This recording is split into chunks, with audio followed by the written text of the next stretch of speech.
The following podcast is brought to you by Cast Content Media.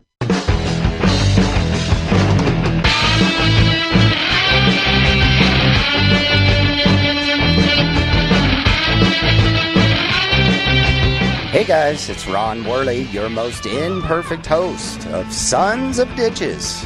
People are liars, thieves, addicts, and assholes. Some people change, and a few make a difference. But everyone has a story.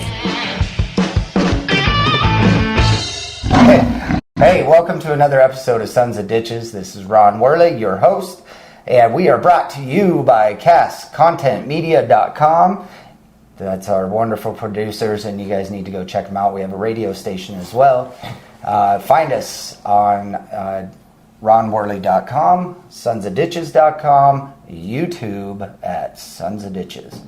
A lot of places to find us. I have all the social media as well. Today, I'm excited because I brought my son, Brendan, to come in and tell us a lot of things, and I'll get into that in a minute. But Brendan, welcome. Thank you. To another show. So you are my oldest boy. Yes, sir. Yeah. But you're also the one that really took to the Worley Way. You've used it to model your life, and I wanted to share that with our listeners. Basically let them know that this shit works. Yeah. You know? So first of all, we sound alike.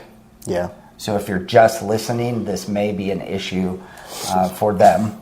Yeah. On Spotify or wherever you're listening. I don't know how we're going to do that. There's no way to tag it. So hopefully just pull up the video too. But we literally sound alike on video when we've heard ourselves, right? And phone calls and stuff, yeah? Yeah, yeah.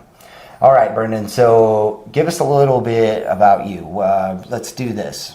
What year were you born? I was born in 99. Oh, shoot. And your birthday is? September 27th, 1999. There you go. Mm-hmm. I knew that. It just takes me a minute. So we just celebrated your 21st birthday. Mm-hmm. Yep. And so tell us a little bit about your life growing up in general. Were you were into sports? Oh, yeah. Big into sports. And, I mean, you guys as parents maybe try everything, so that was always good. And I got to kind of pick what I liked. And so, yeah, and so I naturally gravitated more towards football and track and basketball.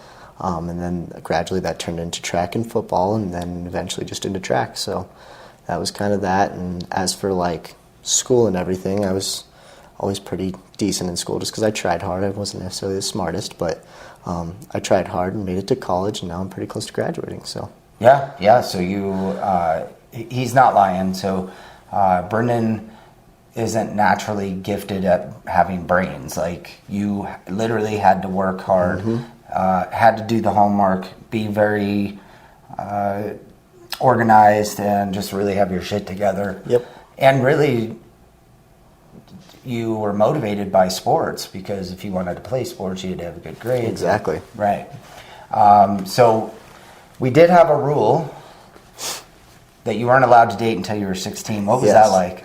Well, it was a rule that all of us kids broke at some point in our life, which isn't necessarily a great thing, but I don't know, it was weird, because at first it was not only could you not have a girlfriend, but you couldn't text girls, and so that kind of put like a damper on like, oh, maybe I'm not supposed to be socializing with girls, and so kind of made you feel weird and antisocial for a lot of it. But I feel like it also, I mean, I didn't until I was 16 understand why it was even a thing. And I kind of thought it was dumb, just like the rest of my siblings do. But when we turned 16, we all, well, me and my brother Aaron, we kind of realized like you did it because like you don't need to be doing that early on in your life, and then once you hit 16, you kind of have a respect for yourself to the point where you're like, maybe I don't even need a girlfriend. So, I mean, both of us, we turned 16, and then we were like, we didn't go out and get a girlfriend right away, because we were kind of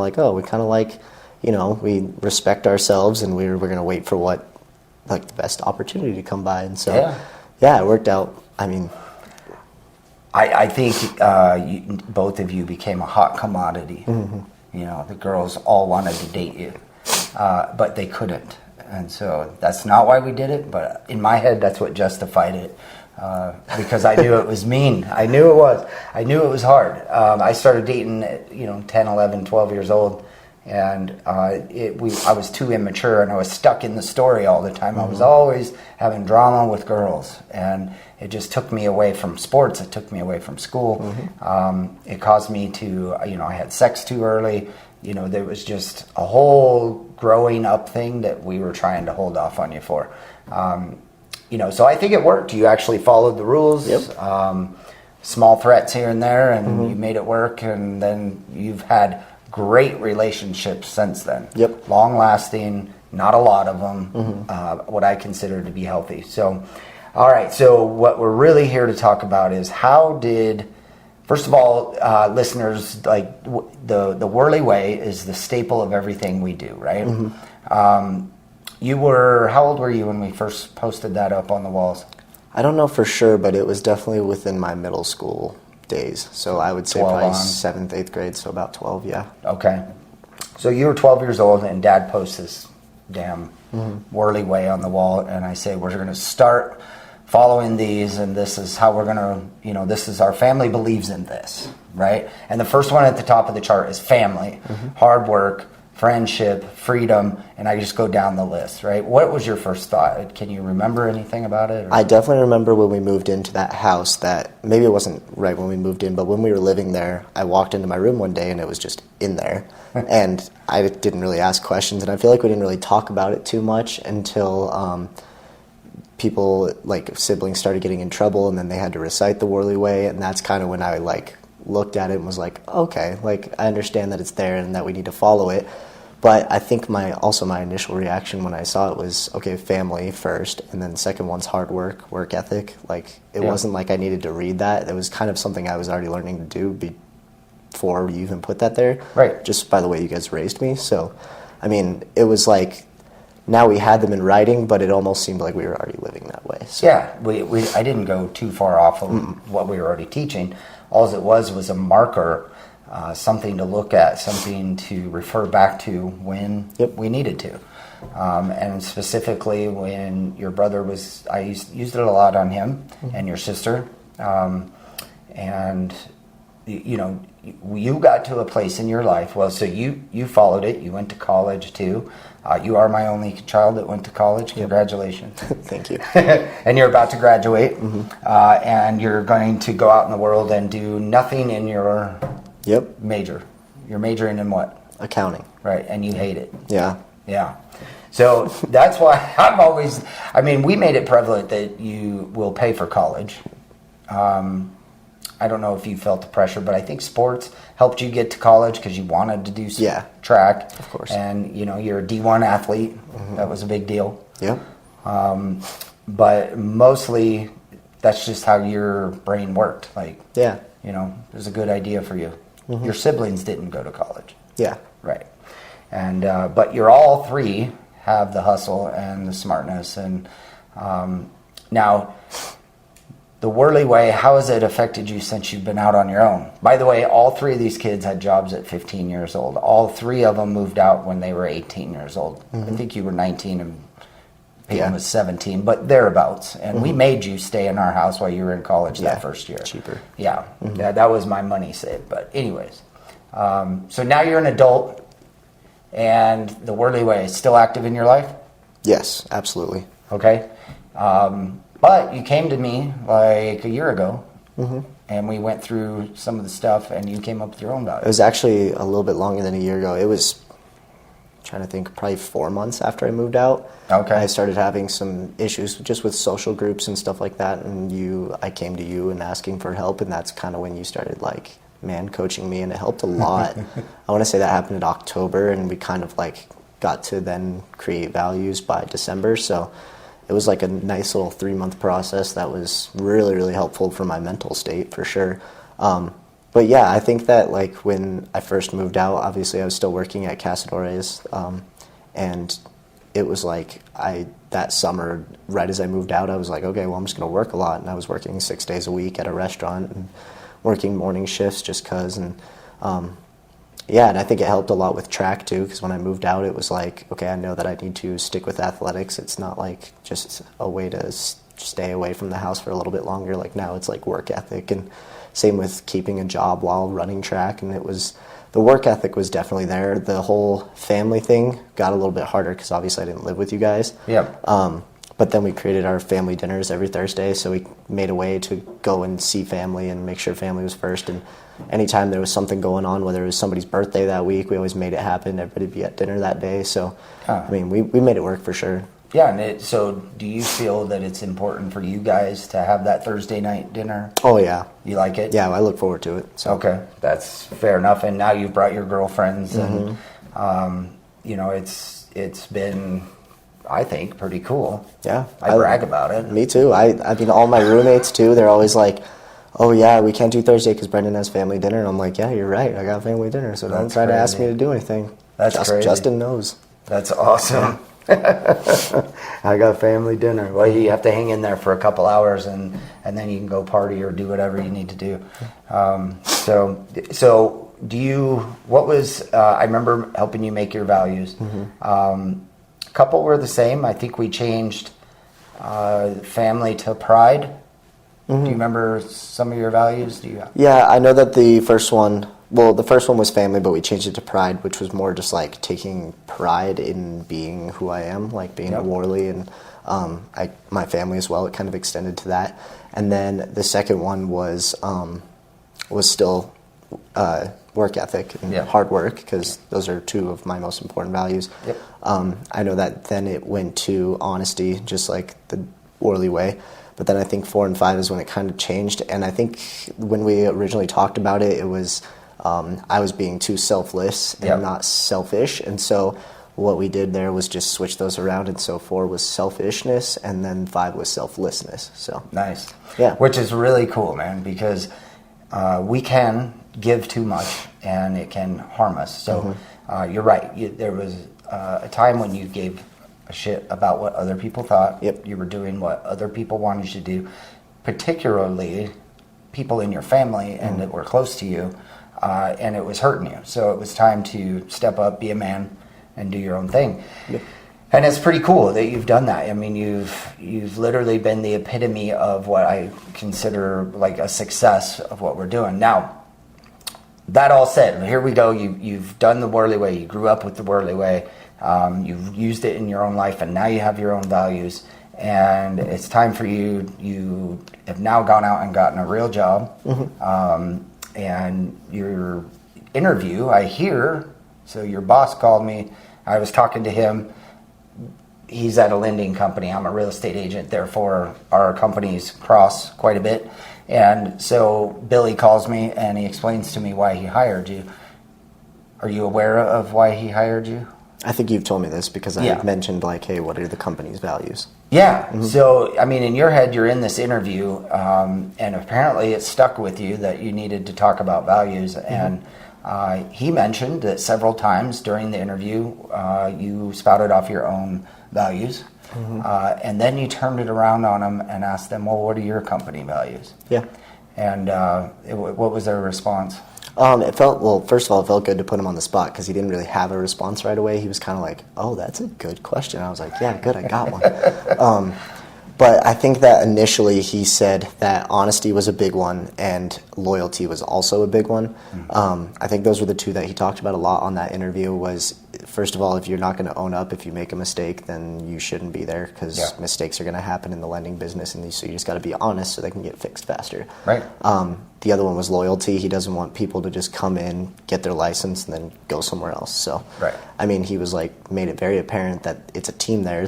It's a culture. It's a family. So if you're there, you like the people that are there, and the reason you're there is because you got to interview with them, and they like you too. So you either fit in, and if you don't, which I've seen a couple times happen, somebody gets hired, and we realize 2 weeks later they don't really fit our culture, and then they're not there anymore. It's just kind of how it works. Really? So, yeah. So he had values, and he didn't really talk about them. They weren't to the forefront, but they were in there. And you kind of caused him to... Yeah, so actually, I haven't even told you about this yet, but last week we were supposed to have a meeting. He told us on Monday, he was like, we're going to have a meeting Friday, and I want you guys to come to this meeting with what you think are our values for this company. Awesome. And right away I was like, oh, I did this. This is cool. So, unfortunately, we got really, really busy on that Friday. We didn't get to go over them, and some people were gone for weddings and whatnot. And so we didn't get to go over them Friday, but I think everybody got to sit down and like write them down and kind of think about it, which was good. And I'm sure we'll probably go over it this Friday. So yeah, that's sick, dude. Yeah, that's really awesome. cool. So you're kind of starting that culture. Yeah. And I think his company embodies their own values. I mean, everybody I've met there has been awesome, and their work ethic is great, and we're all like-minded people. And if they're not, they sure aren't talking about it. So it's all good. That's great, and it's a great place for you to work. Lots of growth in there for you. Yeah, for sure. And really, for coming out of college, it's a pretty damn good job. Oh yeah, still being in college. Yeah, exactly. Yeah. I'm excited for it, so. Yeah, well, that's good. I am excited for you. Aaron and I are both excited for you. But more importantly, I'm just happy that all this shit I've been preaching has actually come to work.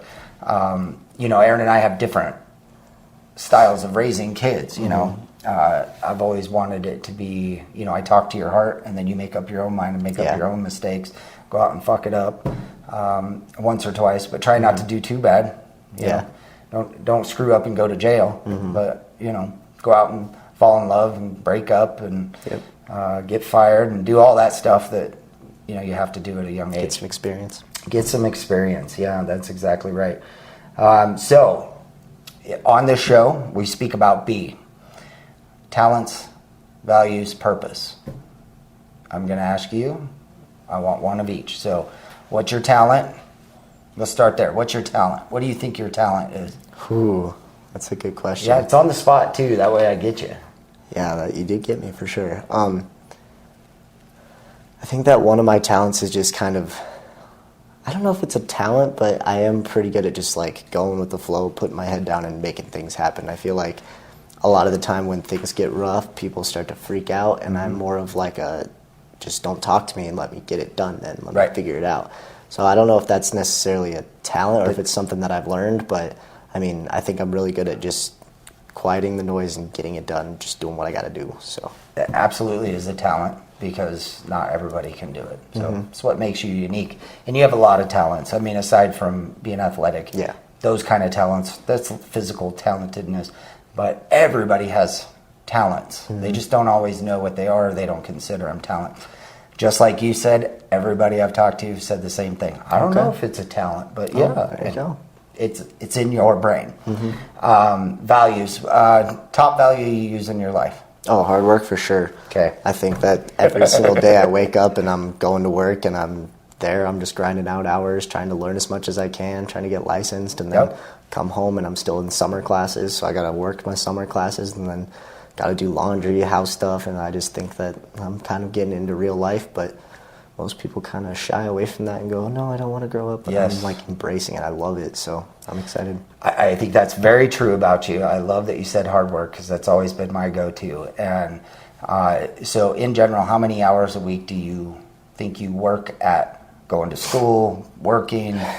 I know Fridays are a 13-hour, 14-hour day for you, because you work 2 jobs that day. So luckily at the lending office, we did just kind of cut back overtime, and he said he didn't want anybody working overtime since we have enough people working. So that one typically hitting 40 hours a week. And then I've been working the restaurant still 2 nights a week. This last week was 3 nights, but so typically between the two of them, about 46 to 47 hours just between those two. And then I mean, these summer classes are electives, so they're not super hard, so I'm probably roughly putting in another 2 hours there, so 49 to 50 hours a week. Okay. Yeah. That's not bad, just kidding. And you managed to find time to be social as well. Yeah, with my roommates for the most part. A lot of people are home for the summer, but yeah. Right. So, but you go out and party, have a drink here and there, you have fun and do your thing and still be a kid. Make time for it, Yeah, that's good. All right, so really appreciate you coming on the show.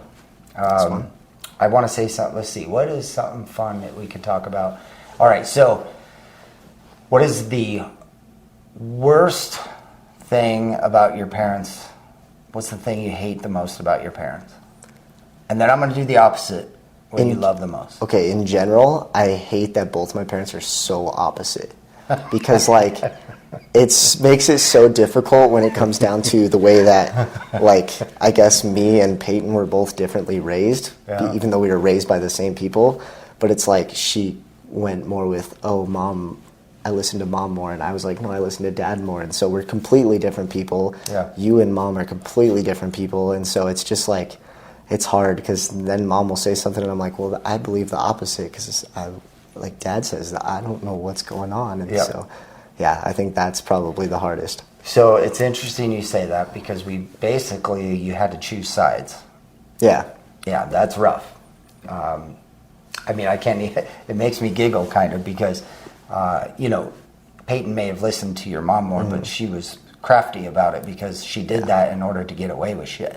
But her true go-getterness, her hustle comes from you. Hard work comes, she was listening. But, and on the flip side, you're caring about other people, being soft where you need to be soft, that comes from your mom. Yeah, so exactly. I think we probably should have done a better job of communicating on raising you, or one way or another. Oh, that's not always the easiest not what thing, happened. so it's all good. No hate. No. All right, so what's the best thing you love about your parents? I think the same thing, that you guys are so different. Like you just said, it's like I learned some things from both of you, but they're like so drastically different. So like I'm like a hardworking version of you just without the temper, and so it's like it's crazy. It's weird. I don't know, but it's definitely a good thing. How does Brady fit into that? Erin Brady, his stepmom, my wife, she's been with us 15 years, basically since you were, 6? 5? Oh, yeah. 6? Right around there. So pretty much your natural born life. She's been around. So how does she fit in with the whole thing? I mean, she jumped right in on the Worley Way, and that's been cool. We did that together. We've always been a unit on business. How did it affect you guys as children? I think that, and I mean this in the nicest way possible, it teaches you how to kind of like eat your words and kind of just deal with the situation. Because there was a lot of times, and I just remember it being a kid, so like I was a kid, and so when she'd be like, oh, it's Sunday, go clean your room and pull weeds for 3 hours, it's like, you could either be like, no, I don't want to do that, or you could just be like, okay, I'm going to go do it, and then she's less mad at you. And so you kind of just bite the bullet and you just go do it. Yeah, like she's still going to be mad because you probably didn't get all the weeds or you missed a T-shirt on your floor, but she's going to be less mad because you didn't talk back or anything. And so I think that's the main thing. I learned that sometimes you just got to be managed, and you just got to, it's your boss, you do what he says, he or she says, and that's kind of what it is. Yeah. Makes you a good employee. Yeah, and even James was in my life for the longest time, and I don't know, I feel like he taught me a lot kind of just about like, he was my coach for the longest time, so it was almost like he showed me what like a healthy relationship with a coach would be, I guess, because then once he was done coaching me, I just like did not enjoy any of my coaches because they were all just coaches and not like close with me, and so I think we had like a healthy like coach to athlete relationship. So that was good. He taught me a lot about like coaching and athletics, which is awesome. So. Yeah, he sure did. So pretty much you had 4 parents, and you were parented the shit out of. Yeah. All right. Any lasting words you want to say with America? What are you promoting? Anything? You promoting anything? Every guest has to promote something. I'm not promoting anything yet. Go to your Facebook page. If you want a loan, call. Yeah, sure. Call Primary Residential Mortgage. There you go. Billy Campbell team in Loveland. So. Yep. Ask for Brendan.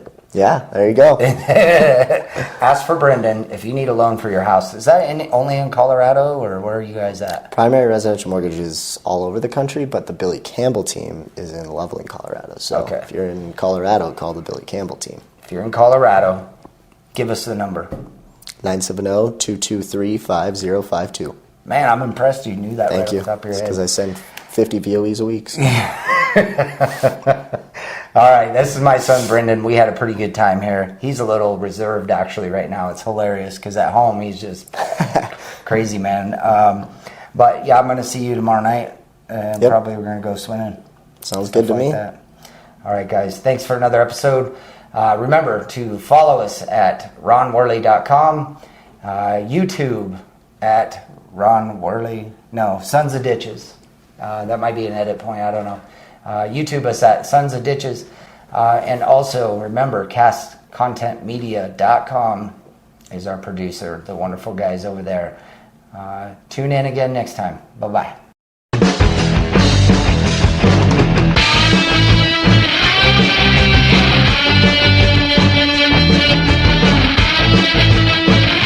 Thank you for tuning in to Sons of Ditches. For more information, go to my website, ronworley.com, and my YouTube channel, Sons of Ditches. Facebook, Ron L. Worley, or Instagram at Ronald L. Worley II.